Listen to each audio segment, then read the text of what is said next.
버려진 인생이 축복의 주인공으로, 이런 제목으로 한번 말씀을 전하려 합니다.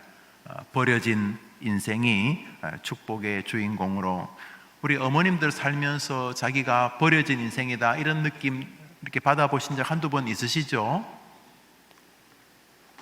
가령 엄마가 좋은 것을 언니에게만 줄 때, 나는 주워온 딸이구나. 또 반대로 뭐 좋은 것을 동생에게만 줄 때, 평소 나를 보던 엄마 눈빛이 이상하더니 내가 바로 그 주워온 큰딸이구나, 뭐 이런 생각. 혹은 남편이나 자녀들, 또 친구들 세상 속에서 내가 버려진 인생이다 이런 느낌을 우리가 살다 보면 받을 때가 있습니다. 세상에서 뭐 부모님이 내 부모님이 아닌 건 아닌데 살면서 내 친구들의 부모님이나 혹은 가정생활에 비추어 봤을 때 나는 날 때부터 뭔가 실패한 것 아닌가, 날 때부터 이거 정말 말 그대로 재수 없이 태어난 것 아닌가, 나는 이 땅에서 이번 생에는 완전히 나는 실패작이다 이렇게 느껴지거나, 또 인생의 여러 가지 어려움을 겪을 때 나는 저주받은 인생이다 이렇게 말입니다. 살다 보면은 자신이 버려진 인생 같다 이런 느낌을 받을 때가 있습니다. 많은 사람이 극단적인 결정을 할 때도 대부분 비슷한 마음이 들지요. 이렇게 내가 버려진 인생이다, 아무도 나를 돌봐주지 않는다, 나는 외로운 외톨이다, 뭐 이렇게 말이죠. 그런 면에서 오늘 한 버려진 인생이 나옵니다. 소년인데요, 자기 의사를 밝힐 수 있고 또 그 소년의 노동력이라도 쓰려고 주인이 데리고 다녔던 걸 보니까 아마 한 중학생에서 한 고등학생, 뭐 한 대학생 그런 나이가 된 것 같아요. 뭐 2살짜리, 3살짜리를 자기 종으로 데리고 다니지 않지 않습니까? 그러니까 허드렛 일을 시킬 만한 나이가 된 아이니까 아마 초등학교 5, 6학년, 뭐 중학생, 고등학생 이렇게 젊은 친구로 보입니다. 오늘 성경에 보니 이 친구가 너 누구냐 이렇게 다윗이 물으니까 나는 애굽 사람입니다. 애굽 사람인데 아말렉 사람의 종이 되었습니다. 애굽도 한때 그 강대국이었는데 어떻게 얘가 아말렉의 종이 됐는지 정확히 모르겠어요. 그런데 그 주인이 잘 이렇게 써먹다가 아이가 병이 들어서 나를 버렸습니다. 이렇게 나를 길바닥에 버렸습니다. 우리나라는 길바닥에 버려도 뭐 경찰서에 이렇게 알아보는 뭐 주민센터에 신고를 하겠지만 이스라엘은 사막입니다. 버리면 우선 뭐 탈수 증상으로 죽지만 저녁쯤에는 막 그 시신을 온갖 짐승들이 뜯어 먹지 않겠습니까? 이 아이가 좀 기구한 인생입니다. 애굽에서 태어났다가 뭐 어떻게 했는지 아말렉 사람에게도 흘러와 거기서 종으로 살다가 병이 드니까 이 주인이 전혀 그를 사랑하지 않았기 때문에 그저 병든 짐승 버리듯이 버렸습니다. 이렇게 된 것입니다. 요 부분을 우리 앞뒤로 한번 읽어보겠습니다. 우리 11절부터 13절까지 읽읍시다. 시작. 무리가 들에서 애굽 사람 하나를 만나 그를 다윗에게로 데려다가 떡을 주어 먹게 하며 물을 마시게 하고 그에게 무화과 뭉치에서 뗀 덩이 하나와 금포도 2송이를 주었더니 그가 밤낮 사흘 동안 떡도 먹지 못하였고 물도 마시지 못하였음이니라. 그가 먹고 정신을 차리매 다윗이 그에게 이르되 너는 누구에게 속하였으며 어디에서 왔느냐 하니 그가 이르되 나는 애굽 소년이요 아말렉 사람의 종이더니 사흘 전에 병이 들매 주인이 나를 버렸나이다. 이 사흘 동안 이 사막에서 병든 몸으로 이렇게 있었으니까 이거 뭐 이 사람이 3일 동안 물 안 먹어도 문제가 좀 생기는데 그 사막에서 뜨겁고 춥고 이랬으니까 얘가 뭐 거의 죽기 일보 직전이었을 것입니다. 이 아이 설명이 잘 설명이 됩니다. 효용 가치를 잃어버리자 주인이 버렸다, 병까지 들어서 그랬다는 것이죠. 이 사건 전후에 다윗과 이 아이가 어떻게 만나는지가 나옵니다. 다윗이 하도 사울이 괴롭혀서 할 수 없이 이스라엘에 있을 수가 없었어요. 자꾸 괴롭히니까. 그래서 블레셋 땅으로 갔어요. 자기를 따르는 군사 한 500~600명과 자기 식솔들 데리고. 그래서 그 블레셋 땅으로 갔더니 블레셋 임금이 처음에는 의심했는데 다윗이 사울이 괴롭힌다는 소식은 풍문으로 들었기 때문에 그렇다면 알겠습니다 하고 이제 다윗을 이렇게 받아들인 거죠. 다윗을 받아들여서 한쪽 구석에 살게 했어요. 그래서 왜 적의 적은 동지다 이런 거 아니에요. 사울은 블레셋의 적이죠. 이스라엘의 임금이니까. 그런데 사울에게 핍박을 받아서 다윗이 도망 다닌다는 이야기를 들었는데 다윗이 자기에게로 건너오니까 이 블레셋 임금은 정치공학적으로 다윗을 사울이 괴롭히니까 다윗을 잘 활용하면 되겠다 이런 생각을 한 거예요. 그래서 다윗 일행, 다윗 가족들, 또 다윗 그 부하들의 가족들 이렇게 이제 모여서 살도록 시글락이라고 하는 동네를 줬어요. 우리로 말하면 이거 뭐 망월동, 암사동 이렇게 동네를 줘서 거기서 이제 다윗이 자기 부하들 한 500~600명 데리고 또 그렇게 살았어요. 그런데 이제 드디어 이 이스라엘하고 블레셋하고 전쟁이 붙었어요. 그때 이 블레셋 임금이 다윗에게 다윗아, 드디어 너의 원수를 갚을 시간이 왔다. 사울하고 싸우러 가자 이래 된 거예요. 그래서 이제 다윗 군대들을 데리고 이 블레셋 임금이 오라고 하니까 사실 다윗은 사울을 죽일 기회가 있었는데도 안 죽인 사람이잖아요. 그래서 사울과 안 싸우려고 떠나온 건데 이 블레셋 임금은 그걸 모르고 이제 다윗이 워낙 전쟁을 잘하니까 이 블레셋 앞에 이렇게 세우려고 하는 거예요. 그래서 이 집 다윗 일행이 이렇게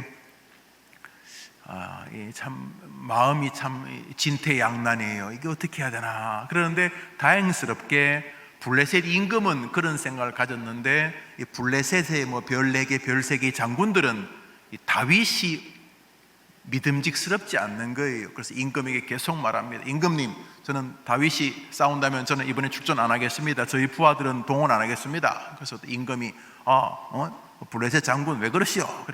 다윗 저놈이 보통 놈입니까?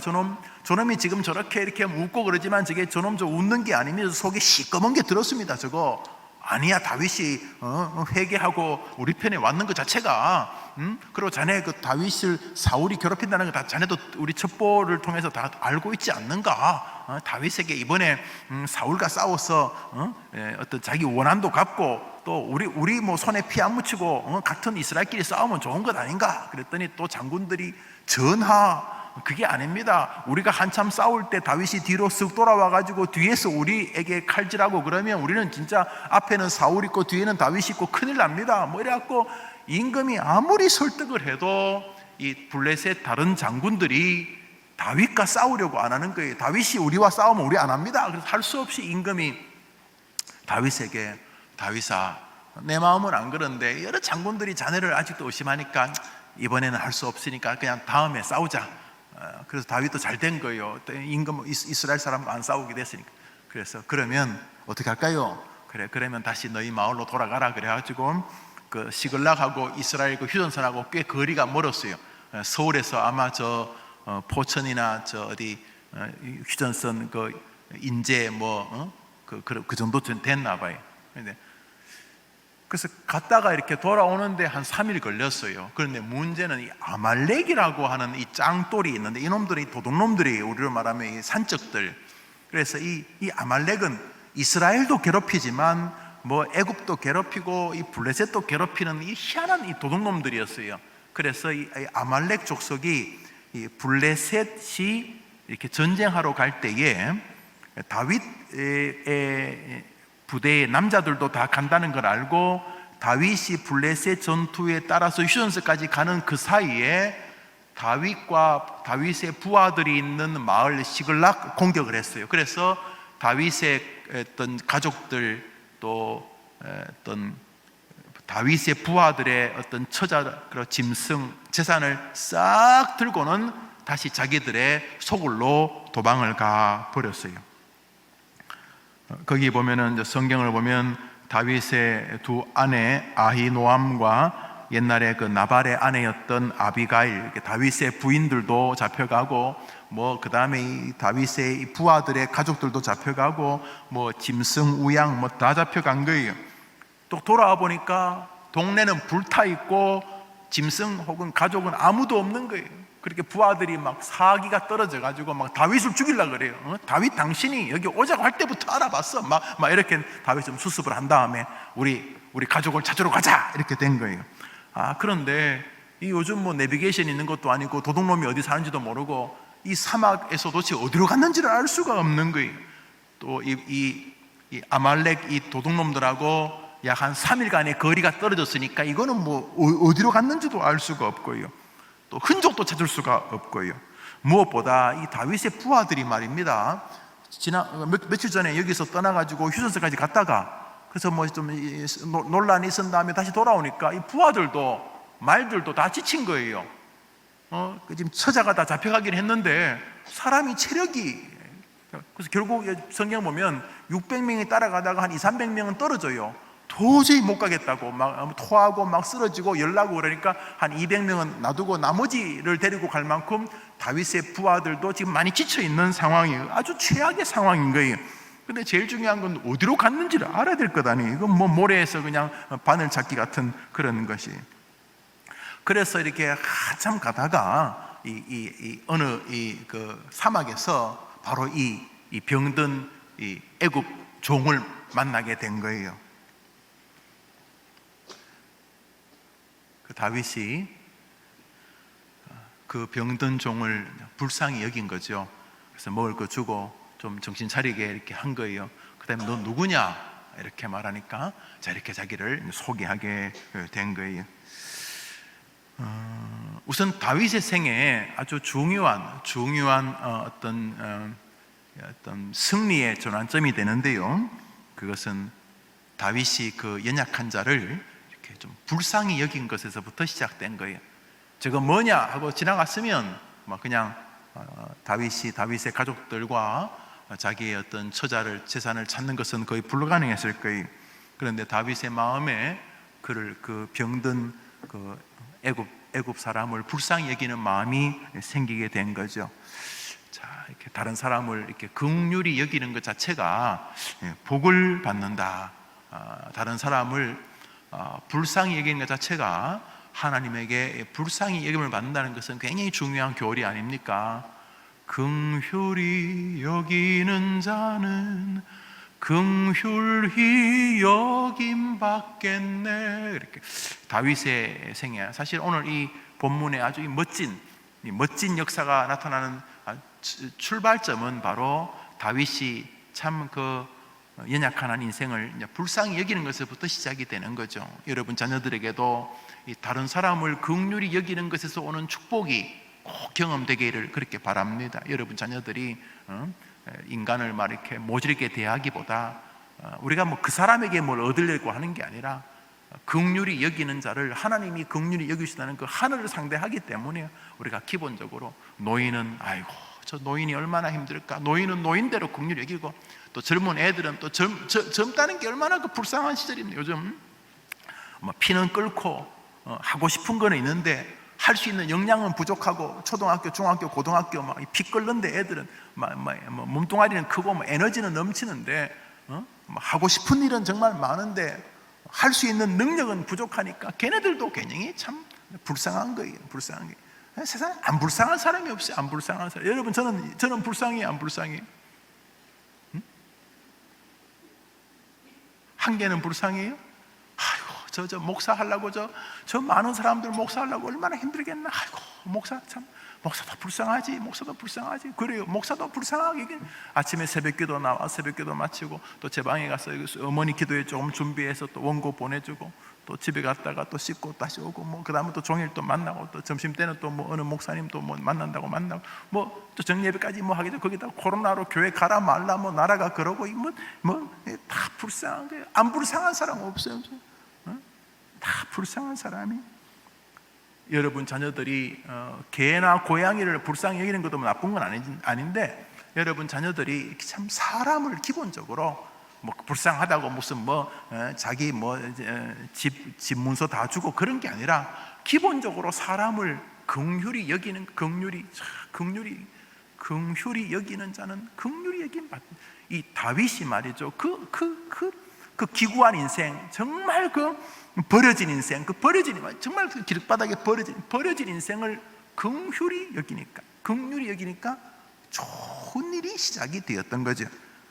마태복음 5장에 예수님 말씀하셨습니다. 읽어봅시다. 시작. 긍휼히 여기는 자는 복이 있나니. 자, 여러분, 이 구절이 바뀔 리가 없잖아요. 물론 여러분이 내가 긍휼히 여기면 저 사람이 긍휼히 여기겠다, 아니요. 사람들은 그런 것에 그 메아리가 좀 약해요. 믿는 도끼에 발등을 지킨다, 이런 게 있어요. 이런 게 사람은 말이죠, 이게 참 희한한 존재라 가지고요, 이 99번 도와주다가 한 번 안 도와주면 그날부터 원수가 되는 게 인간이에요. 반대로 개는요, 99번 발로 차다가요 100번째 통조림 하나 주면 왜 그러셨습니까 하고 관계가 확 복원이 돼요. 그동안 우리 관계를 다시 정리합시다. 개가 그렇게 말하죠. 고양이도 마찬가지. 고양이는 좀 그렇긴 합니다만 개는 확실히 99번 발로 차다가다 한 번 잘해주면 관계가 복원되는데, 사람은 진짜 이 99번 이렇게 하다가 부족하고 시간도 없고 그래서 하나 안 하면 그냥 전쟁이 나는 게 인간이니까 참 인간이 어려운 존재예요. 인간이 어려운 존재. 그런데 오늘 본문에 긍휼히 여기는 자는 사람이죠. 긍휼히 여기는 자는 하나님이 긍휼히 여겨주신다. 그러니까 우리는 그쪽을 바라보는, 내가 이 사람에게 이만큼 하면 이 사람은 이만큼 도와주겠지. 그러면 이제 문제가 생겨. 사람은 대부분 안 그래요. 내가 이만큼 하면 또 그걸 또 역이용하려고 그러고, 사람은 안에 복심에 또 재복심에 사람은 사람 속은 이 구말리 안에 뭐가 들었는지 잘 모르겠어. 사람을 도와주는 것이 그 사람으로부터 은혜로 메아리가 돌아오면 기적 같은 감사한 일이지만, 우리는 다른 사람을 도울 때 다른 사람에게서 뭘 받으려고 돕는 게 아니라 우리는 다른 사람을 불쌍히 여기는 이유는 하나님이 불쌍히 여겨주시기 때문인 거죠. 여러분의 자녀들이 다윗 같은 은혜가 있게 되기를 바랍니다. 자, 다윗이 이제 그 아이를 불쌍히 여겨줬는데 이 만남이 아주 다윗의 생에 굉장히 큰 축복으로 이어지게 됩니다. 이 아이가 다윗이 자기에게 긍휼히 여기는 것을 보면서 불과 몇 분 안 됐겠죠. 몰라요. 약 먹이고 또 물 먹이고 정신 좀 차려가지고 또 무화과 떡 먹이고 포도주 먹이고, 이렇게 애가 좀 정신을 차릴 때까지 한 1, 20분, 20분, 30분, 1시간 여튼간에 그런 다윗이 이제 그 아이를 불러서 대화를 하는 도중에, 그게 몇 시간이 되었는지는 모르지만 그 아이 마음에 독특한 다윗 안에 있는 에너지가 흘러가게 됩니다. 다윗과 이 아이가 대화하는 가운데 그 짧은 순간에 이 아이가 눈치가 빠른 아이이기도 하겠지만은, 요 아이가, 그 병든 아이가 다윗하고 대화를 하는 동안 다윗에게서 느껴지는 어떠한 영적인 에너지를 느끼게 됩니다. 그리고 그것에 근거해서 반응을 하는 말이 나오는데요, 우리 15절을 보겠습니다. 15절 읽읍시다. 시작. 다윗이 그에게 이르되 내가 나를 그 군대로 인도하겠느냐 하니, 그가 이르되 당신이 나를 죽이지도 아니하고 내 주인의 수중에 넘기지도 아니하겠다고 하나님의 이름으로 내게 맹세하소서. 그리하면 내가 당신을 그 군대로 인도하리이다 하니라. 이 아이를 만나서 도대체 너 누구냐? 저 애굽 사람입니다. 그래, 그 애굽 사람 여기 왜 있냐? 제가 아말렉 어느 사람의 주인이었습니다. 그렇구나. 그런데 이게 왜 있냐?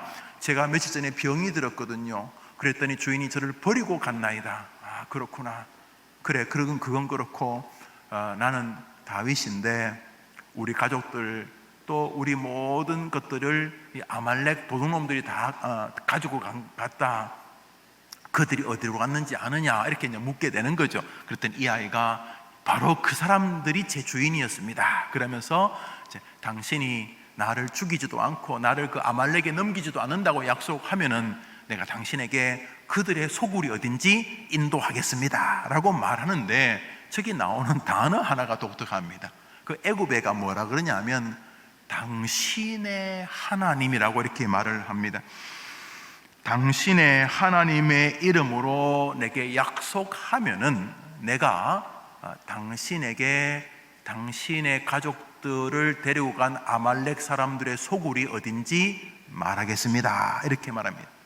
이 아이가 그 짧은 순간 다윗과 대화하는 동안 다윗이 가장 강력하게 영향을 받고 있는 존재가 하나님이란 것을 얘가 느낀 것입니다.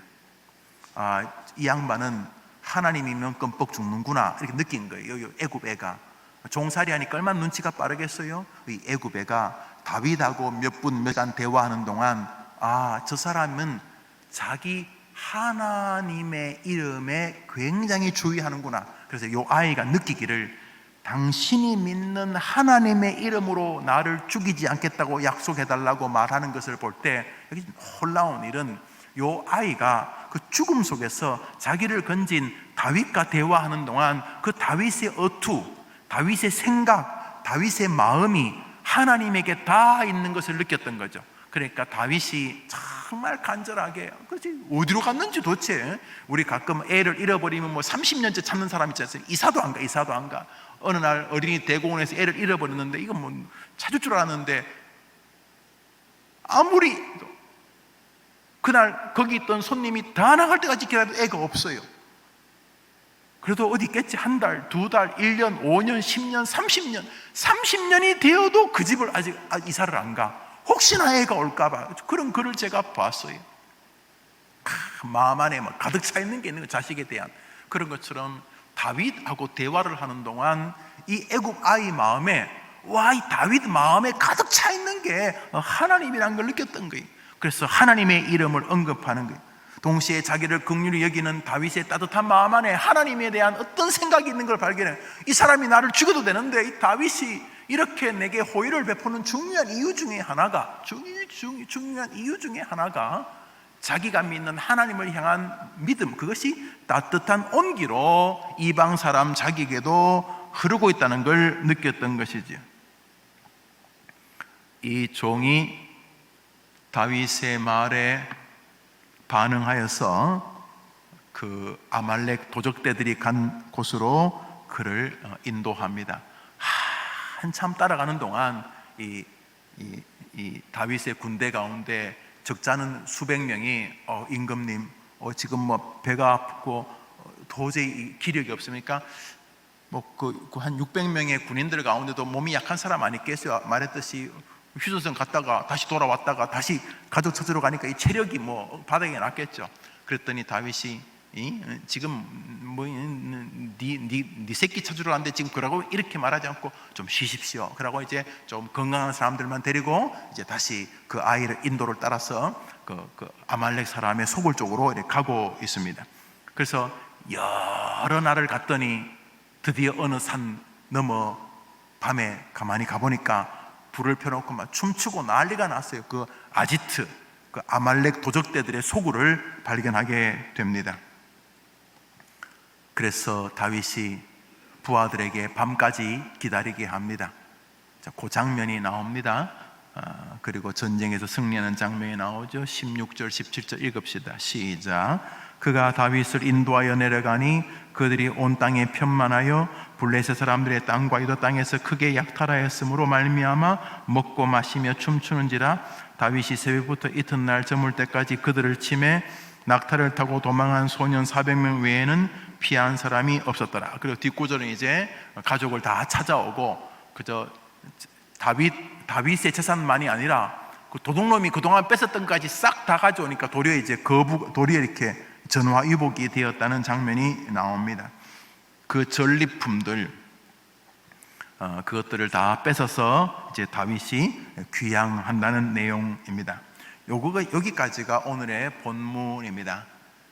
오늘 저는 설교 제목에 버려진 인생이 축복의 주인공으로라는 어떤 타이틀을 달았는데요. 우선 이 본문에 대해서 청교도 중에 한 명이었던 메투헬리 목사님은 이 본문을 설명하면서 이렇게 이야기를 했습니다. 이 아이 입장에서 이 아이가 다윗을 만났어도 인생의 생명을 얻었다면은, 얘가 다윗을 만나서 살은 거 아니에요. 사막에서.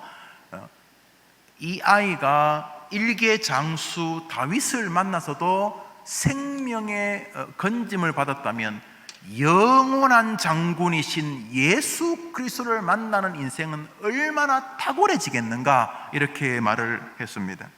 또 하나, 일개 장수 다윗도 자기 백성들을 다 찾아내 회복시킨다면 영원한 장군이신 예수 그리스도를 믿는 백성들을 그 영원한 장군이시고 왕이신 예수 그리스도께서 영원히 안전하게 지켜내시지 않겠는가? 이렇게. 그렇죠. 다윗도 자기 백성들을 지켜내었고 악한 자들에게서 다 회복했다면, 만왕의 왕이신 예수님은 인간의 최대적인 사단에게서조차 우리 백성들을 다 건져내시지 않겠는가? 이렇게 말씀을 하신 것이죠. 오늘 성경은 병든 이방인을 통해서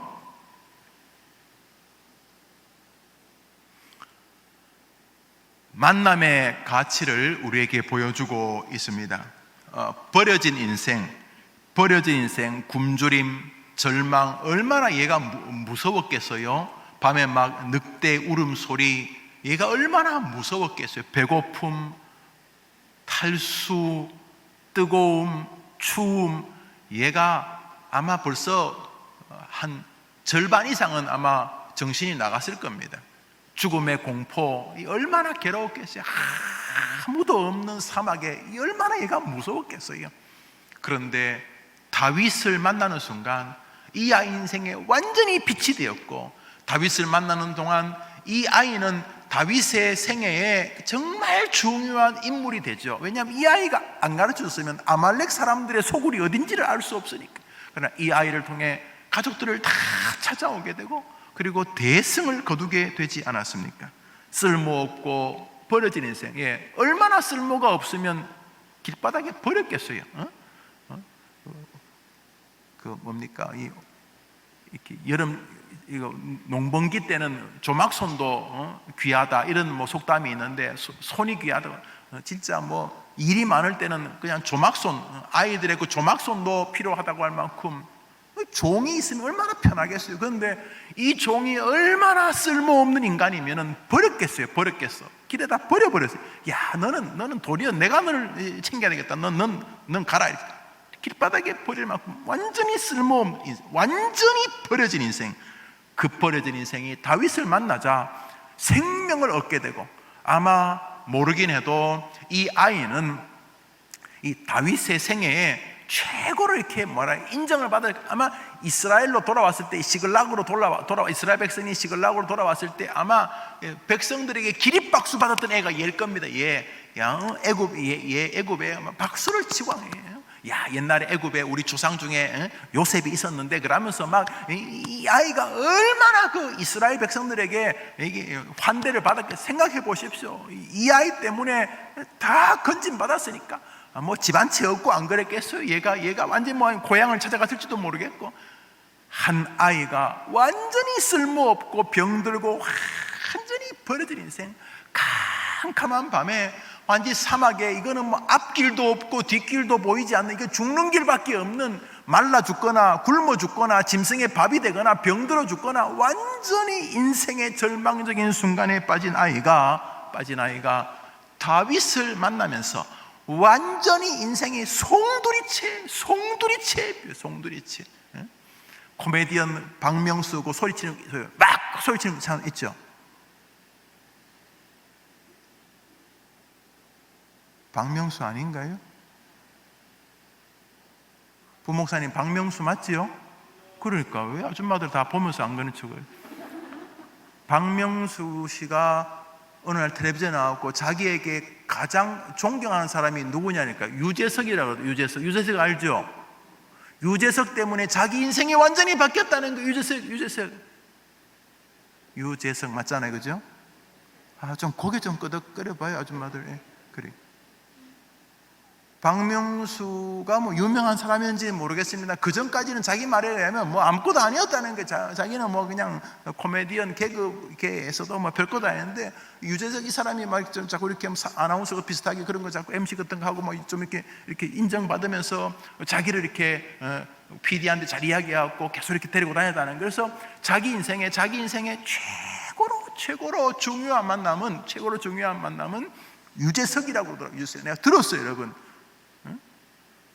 들었으니까 내가 말하지, 내가 지어내겠어요?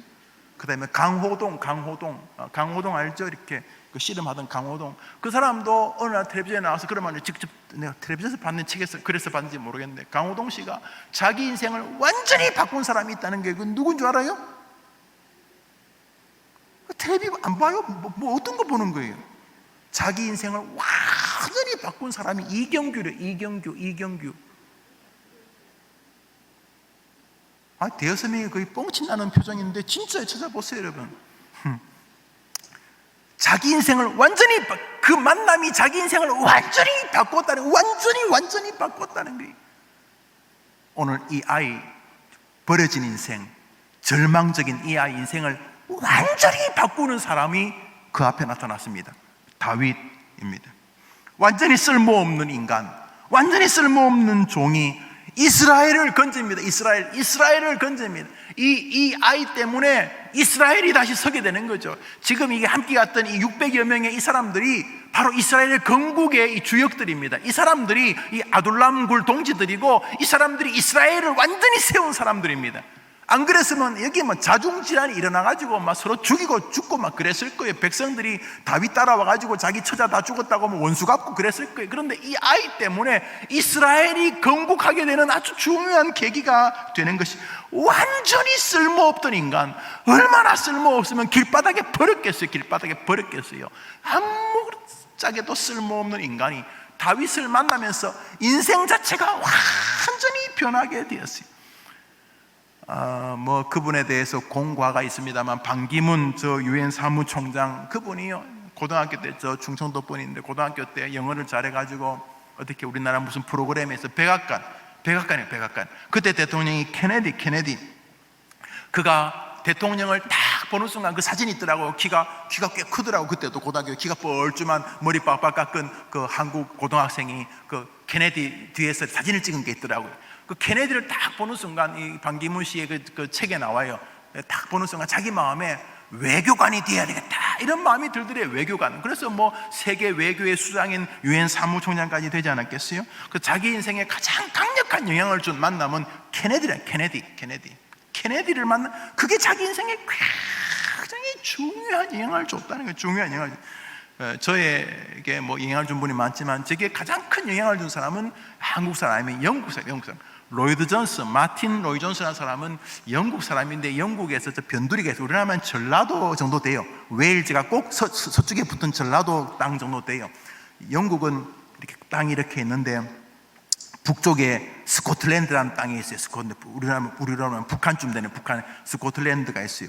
그 다음에 밑에 잉글랜드가 있는데, 잉글랜드의 한 5분의 4는 잉글랜드라고 불러요. 잉글랜드. 그런데 요 귀퉁이요, 전라도 요 귀퉁이, 요 땅이 웨일즈. 그 다음에 바다 건너서 북아일랜드가 있어요. 네 나라. 그래서 스코틀랜드, 북아일랜드, 잉글랜드, 웨일즈를 합쳐서 유나이티드 킹덤, 그래서 영국이라고 불러요. 영국, 뭐 합중국 비슷한 같은 그런 것이죠. 이렇게. 여기 웨일즈 시골 출신, 로이 존스.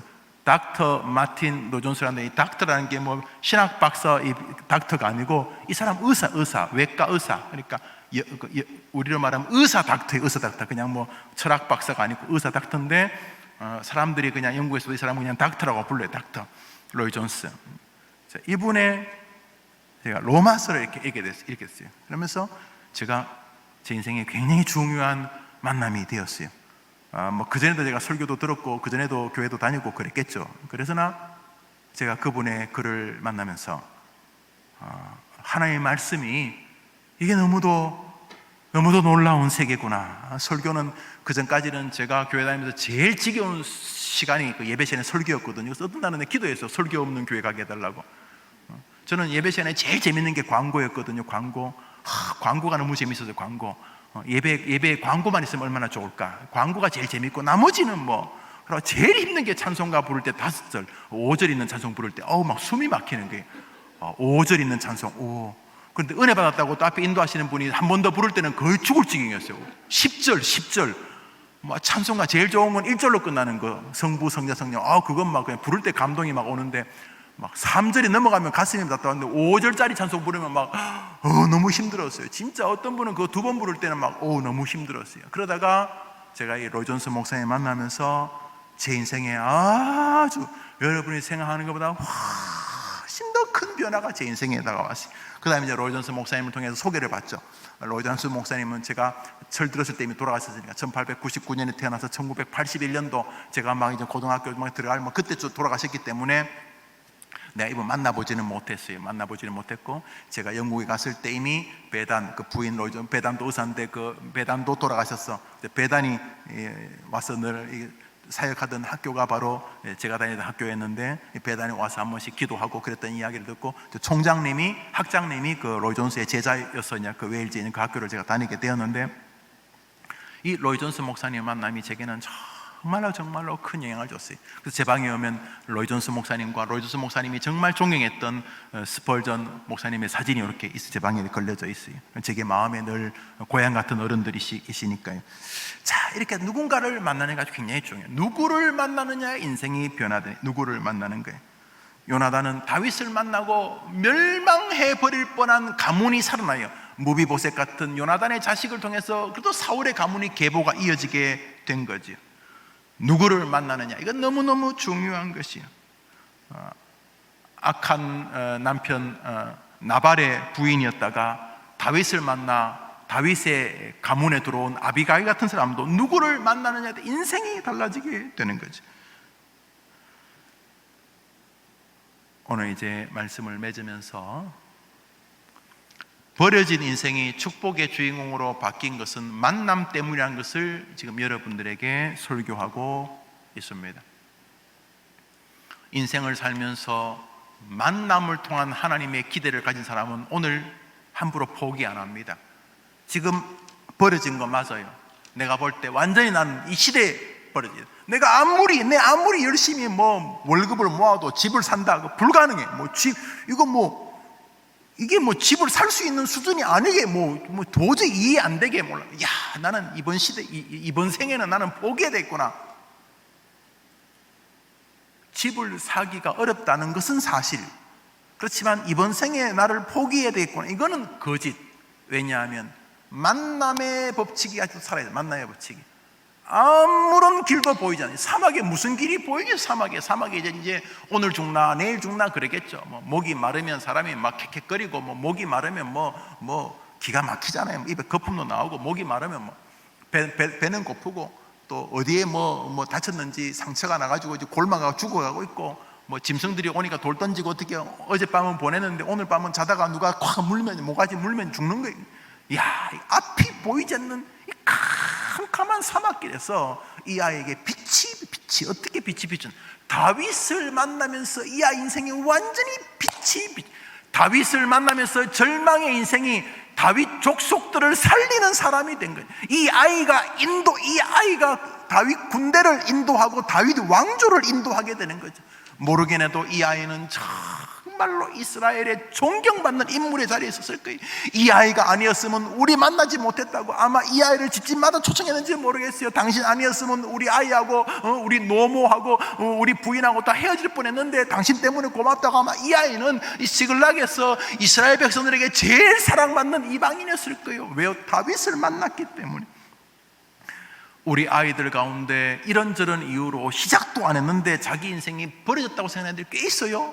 우선 공부를 했는데 안 된다는 거예요. 공부를 자신이 열심히 안 한 건 아닌데, 내가 봐도 꽤 열심히 했는데 열심히 했는 거에 반해서 성적이 좀 부족해요. 그때 자기를 자학하는 거예요. 나는 머리가 돌대가리인가부터 시작해가지고 누구 닮았나 이렇게 말하면서 나는 이제 하고 살지, 먹고 살지 이러면서 아이가 꿈도 없어지고 기대도 없어지고. 왜냐하면 자기가 자기를 볼 때 한심스러운 거예요. 앞이 캄캄해. 앞이 캄캄해. 이 애굽 종처럼 앞이 캄캄해.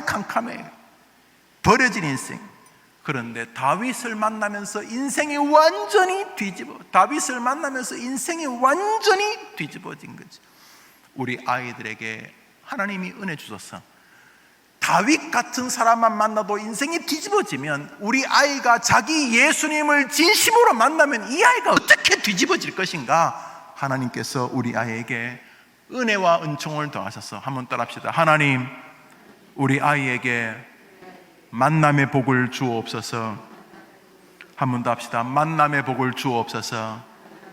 자, 이제 두 가지를 기도하면, 첫째로는 사람.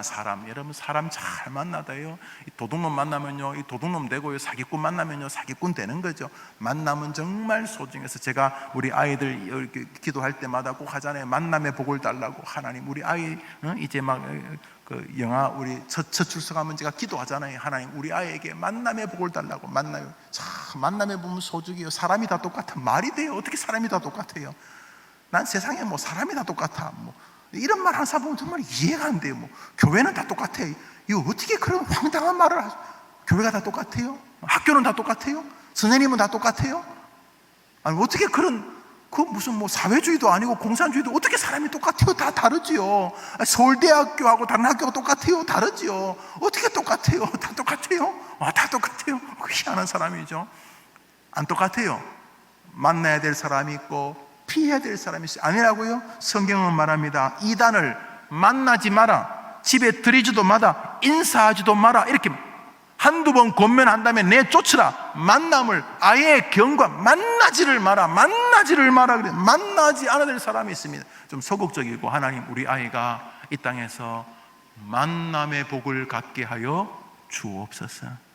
그런 사람 많아요. 부인 만나가지고 신앙이 완전히 뒤집어서 평소는 뭐 술 먹고 뭐 고래고래 소리 지르고 이놈의 더러운 세상은 불 지른다 그러고 막 그래 살던 사람이 정말로 예수님 믿는 신앙인 어떤 아내를 만나서 살면서 인생이 바뀌어지면서 신앙의 눈으로 세상을 볼 때 그저 고맙고 그저 죄송하고 그저 감사한 사람들 많아요. 한 집안에 어떤 며느리가 들어오면 집안 전체가 다 살아나요. 한 집안에 어떤 사위가 들어오면 집안 전체가 다 살아나요. 완전히 살아나요. 만남의 복은 놀라운 거예요. 어떤 선생님을 만나면 아이 인생이 완전히 달라져요. 어떤 교회를 만나면, 어떤 목사님을 만나면 인생 자체가 달라져요. 완전히 다른 인생이 되는 거죠. 그러므로 기도해야 되죠. 엄마가 뭐 하는 사람이에요? 기도하는 사람이죠. 하나님, 우리 아이에게 만남의 복을 주옵소서. 그래, 기도하시겠죠 오늘요? 예, 그러면 이제 구체적으로 기도합니다. 먼저 아이가 살면서 아주 중요한 사람이 바로 친구들입니다. 맞습니다. 시간이 지나면요, 초등학교 후반만 돼도 이제 자기 내밀한 이야기를 부모랑 말하기보다 친구랑 더 말하고 싶어 합니다. 중학교, 고등학교 되면 이제 범죄의 동질감 같은 게 있어가지고 이제 자기들끼리 통하고 부모님은 잘 이해 못한다고 생각을 하거든요. 안 그런데 우리들도 다 해봤는데, 그렇지만 저거들끼리 또 비밀이 있다 생각하고, 어른들은 꼰대다 그러고, 어른들은 뭐 좋은 말만 하고, 어른들이 하는 좋은 말, 어른들이 자식이 하는 좋은 말을 크게 세 글자로 뭐라고 하지 아십니까? 어른들이 자녀를 사랑해서 사랑을 담아서 하는 좋은 말. 다시, 어른들이, 부모님이 사랑을 담아서 자식에게 온 사랑을 다하여서 사랑으로 하는 좋은 말을 뭐라 그래요? 잔소리. 세 글자로 잔소리라 그래요. 잔소리. 정말 막 열정적이고 뜨거운 사랑을 담아서 정말 가슴 절절한 사랑을 담아서 하는 그 사랑의 말을 5글자로 심한 잔소리, 이렇게 부르죠. 애들은 그걸 잔소리요, 잔소리. 자기들끼리는 그게 눈물 어린 친교가 되는 거죠. 근데 어떤 친구를 만나느냐? 그래, 철수야. 그렇지. 철수야, 근데 나도 한두 번이 아니, 너도 그래? 나도 그래. 그때 넌 어떻게 해? 나는 그때 그냥 교회가 우리 교회 늘 열려있거든. 교회 가서 뭐 하는데 그냥 하나님 좀 도와달라고 나 그대로 말하거든. 그럼 효과가 있어? 효과가 있어. 혼자 괜히 그 마인드 컨트롤하고 이렇게 스스로 암시하고 막 이렇게 자기 마취 같은 거 아니야?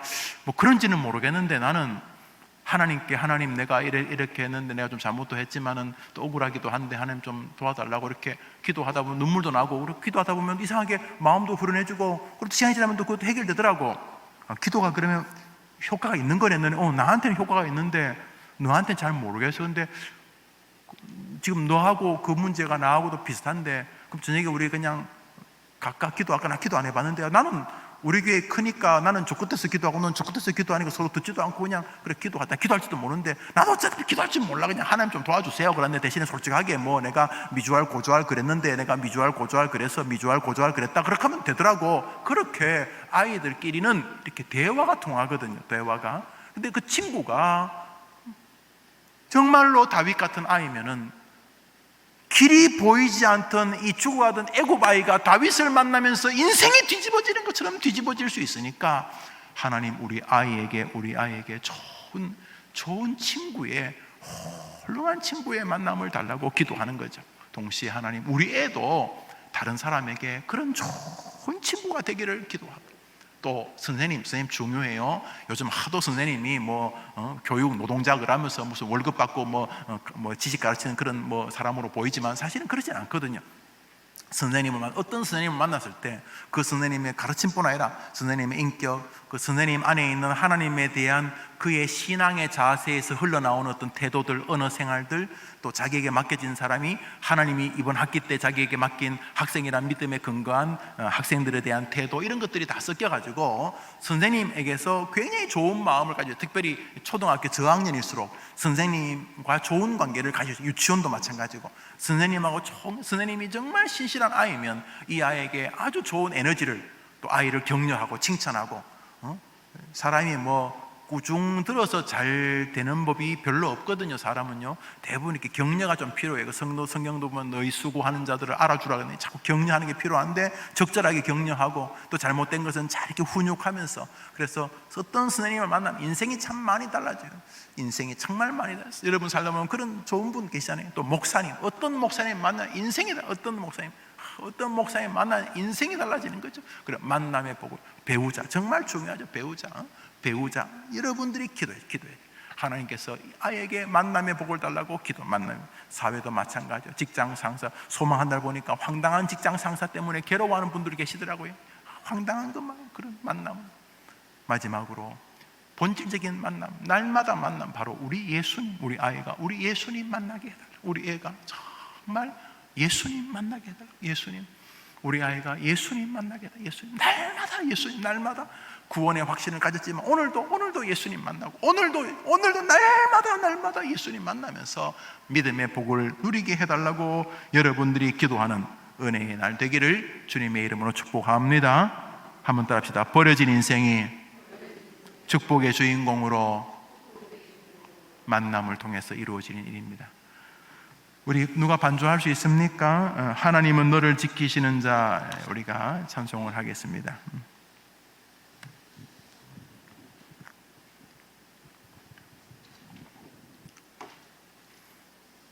하나님은 너를 지키시는 자.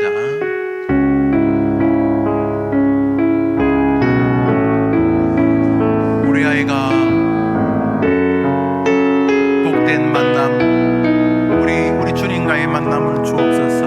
하나님은 너를 지키시는 자, 너의 우편에 귀를 베시니 낮에 해와 밤에 달고 너를 해치 못하리.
아이들을 위해서 그렇게 기도합시다. 동시에 우리 어머님들을 위해서도 그렇게 기도합시다.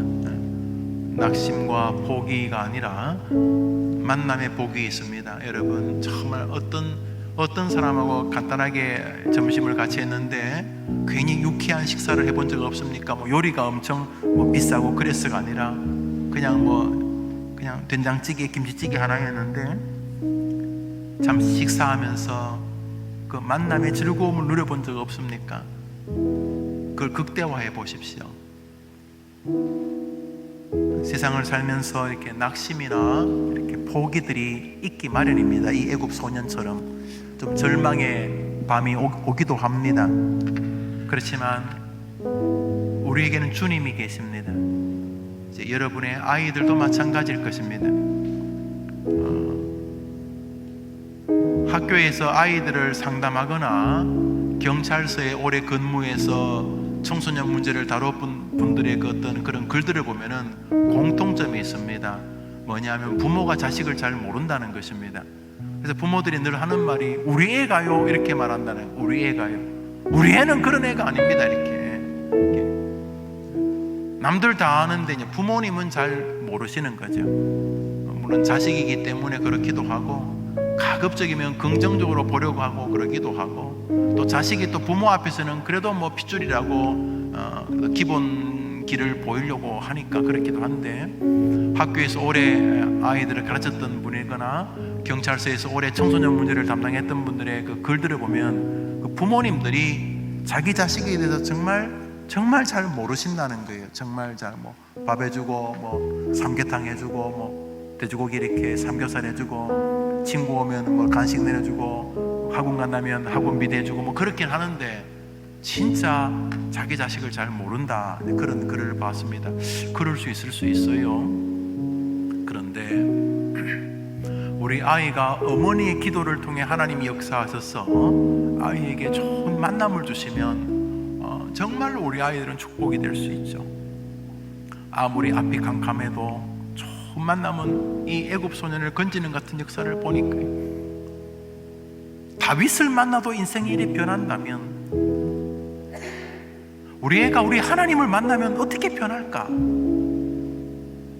다윗을 만나도 이렇게 인생의 복이 된다면 하나님을 만나면 얼마나 놀라운 역사를 누리게 될 것인가? 그래서 오늘 여러분 제가 다종할 때까지 만남의 복을 놓고 기도합니다.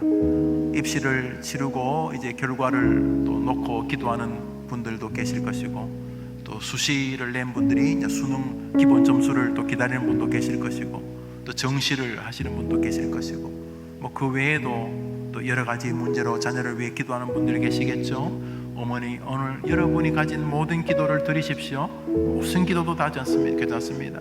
하나님 하면 여러분의 아이들의 이름을 놓고 기도하십시오. 저도 기도할 것입니다. 동시에 오늘은 하나님 만남의 복을 주십시오. 하나님 만남의 복을 주십시오. 버려진 인생이 축복의 주인공으로 바뀔 수 있다는 거 우리 애가 늘 기억하고 어떤 상황에서도 함부로 낙심하지 않게 도와주십시오. 무엇보다 우리 애가 정말로 자기 주님을 만나도록 설교를 통해서 또는 성경 공부를 통해서 또는 고난을 통해서 어떤 상황을 통해서도 우리 애가 자기 주님을 만날 수 있도록 도와달라고 인간 만남, 주님 만남, 그 다음에 여러분 자녀들을 놓고 개인적으로 기도할 제목들을 기도합니다. 다 같이 기도합시다. 하나님 아버지 감사합니다. 12월을 열면서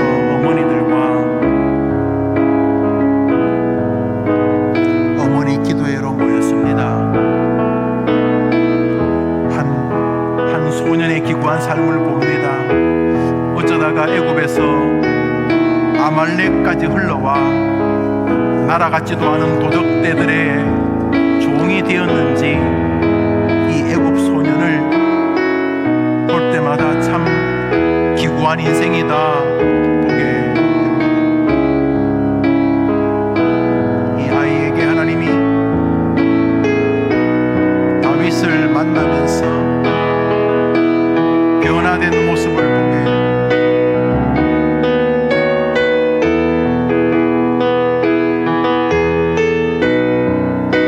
하나님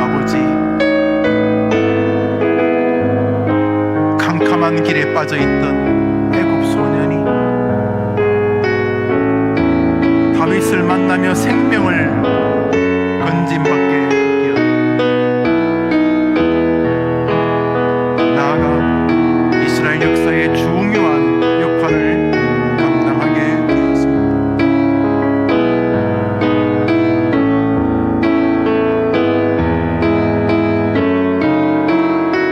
다윗을 만나지 못했더라면 황당한 인생으로 끝이 났을 텐데, 다윗을 만나면서 인생의 놀라운 은혜를 입었습니다. 우리 아이들에게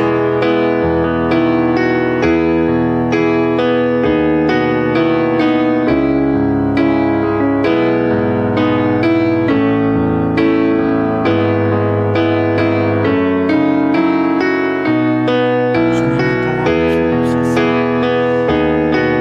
험악한 세상입니다. 불신이 가득하고 비난, 비판, 냉소, 야유, 조소, 너무 황당한 것들이 시대 정신을 두르고 있을 시대에 우리 아이들에게 신실한 사람들과의 만남의 복을 주옵소서.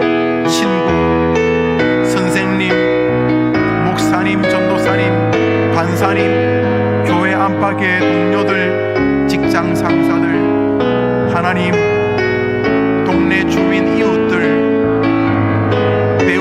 배우자 가족들 만남의 복을 주옵소서. 만남은 사람을 살릴 수 있고 건져낼 수 있습니다. 동시에 우리 아이들이 자기도 다른 사람들에게 은혜를 끼치는 귀한 종들이다 되게 해 주시기를 원합니다. 오 주님, 은총을 더하여 주옵소서.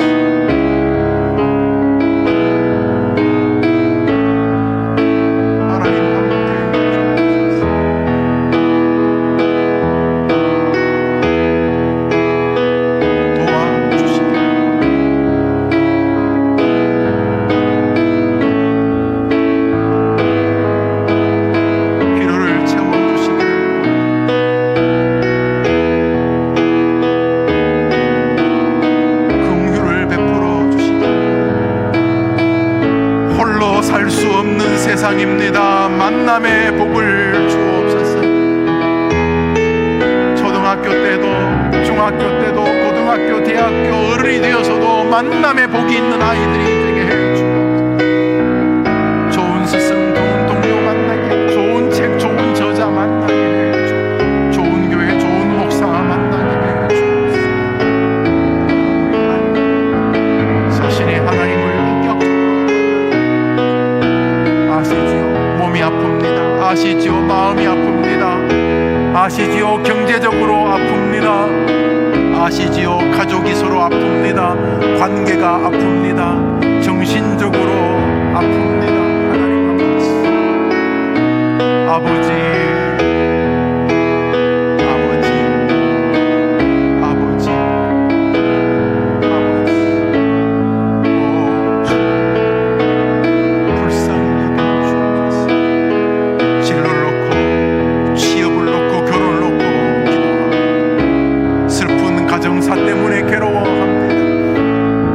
한계 때문에 괴로워합니다.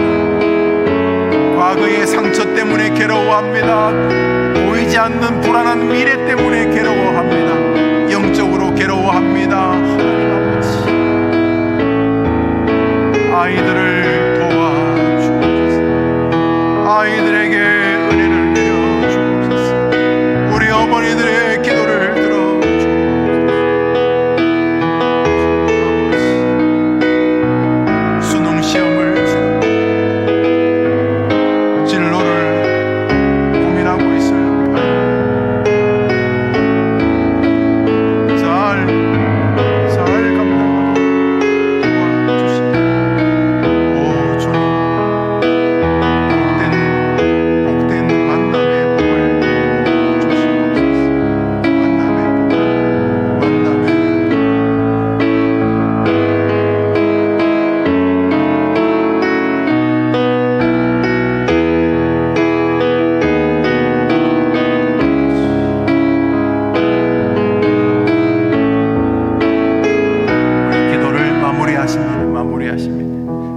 한 제목으로만 기도하고 오늘 마치겠습니다.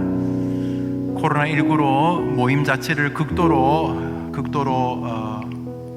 경계하는 정부 당국의 고초를 이해합니다마는 상식적이지도 않고 또 합리적이지도 않아 보이는 일들이 많아서 많은 장사하시는 분들뿐만 아니라 교회도 곤욕스러워합니다.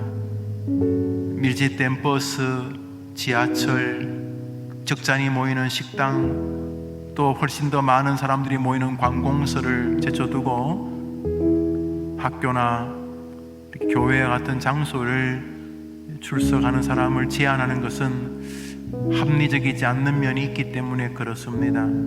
그러나 인간의 한계가 있다는 측면에서 방역 당국의 몸부림의 일환으로 또 보니 교회는 할 수 있는 간 도우려고 하고 협조하려고 하고 있지요. 우리는 대한예수교 장로의 교단의 지침을 따라 교단의 지침을 기다리고 있습니다.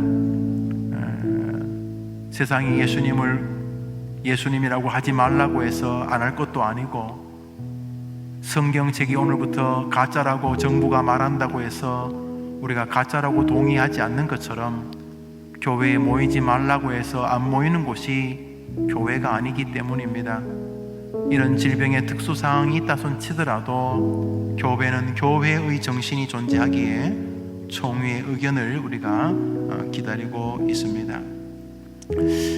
나라를 위해서 한번 기도해 주시기를 바랍니다. 왜냐하면 우린 아이들이 나라라고 하는 땅을 딛고 살 수밖에 없습니다.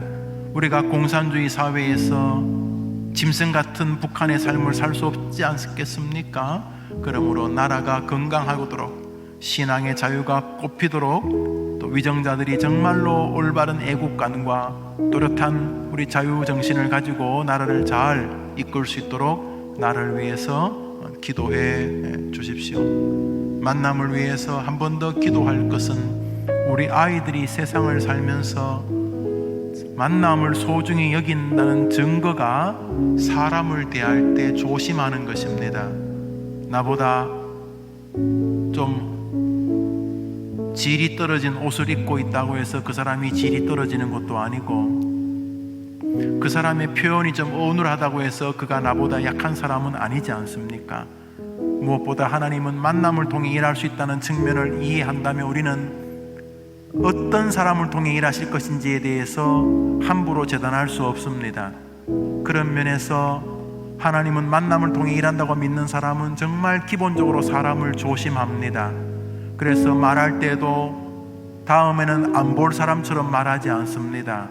그 사람이 어쩌면 나 혹은 내 아이들의 생명의 은인으로 하나님이 예약하신 사람일 수 있기 때문에 우린 사람을 대할 때 기본적으로 성실하게 대하려고 합니다.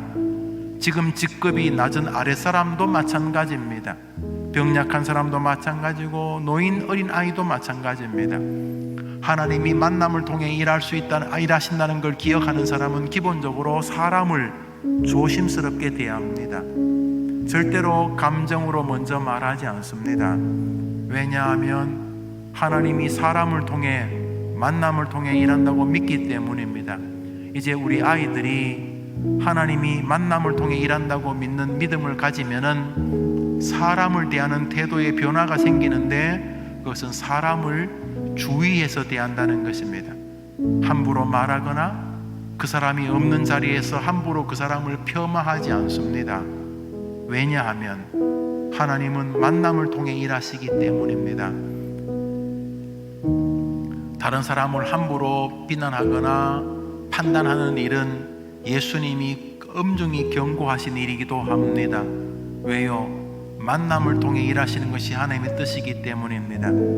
나라를 위해서, 그리고 마지막으로 우리 아이가 만남을 통해 일하는 하나님을 믿는 믿음에 근거해서 사람을, 친구를, 동료를, 선생님을, 이웃 사람을, 교인들을, 목사님을, 성도들을 조심해서 대하는, 사람을 귀하게 대하는, 사람을 주의해서 대하는 아이가 되게 해 주옵소서.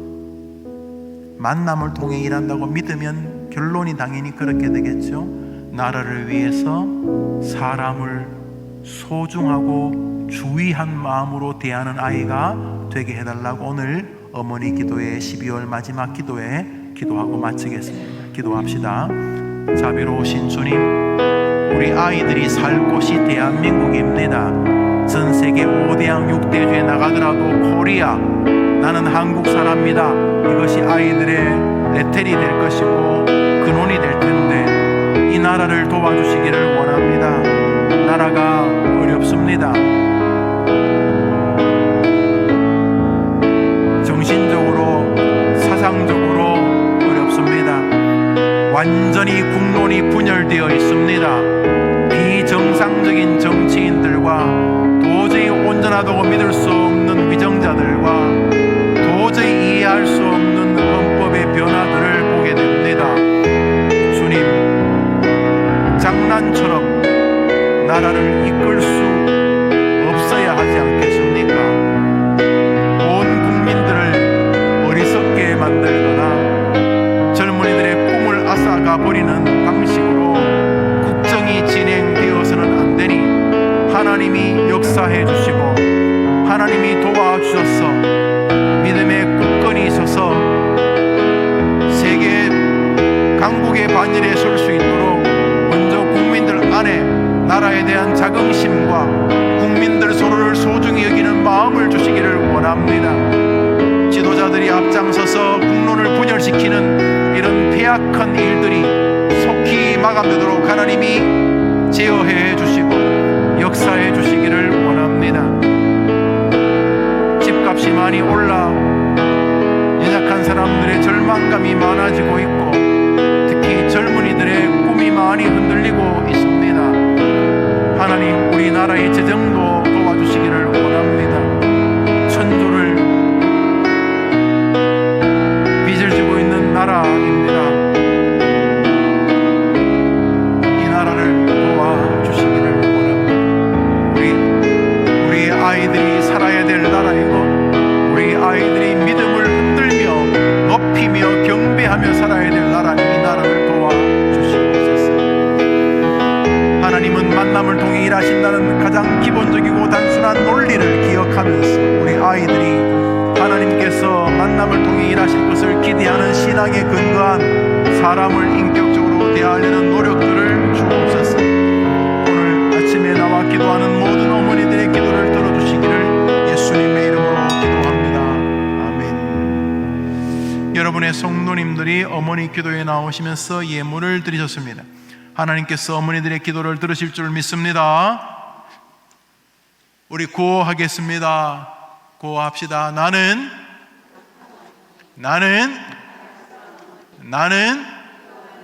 기도하는 나의 자녀는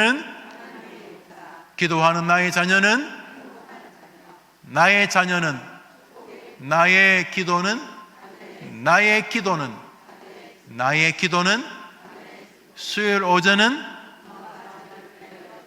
우리 임자 자녀 잘 될 거야. 한번 격려합시다. 임자 자녀 잘 될 거야. 우리가 기도하니까 당연히 그러지 않겠어. 그래요. 좋은 겨울 되시기를 바랍니다. 코로나가 잘 마무리되어서 우리 반가운 모습으로 이 예배당을 가득 채운 어머니들과 함께 어머니 기도회로 모일 날을 기약합니다. 옆 사람에게 인사합시다. 메리 크리스마스. 좋은 오후 되십시오.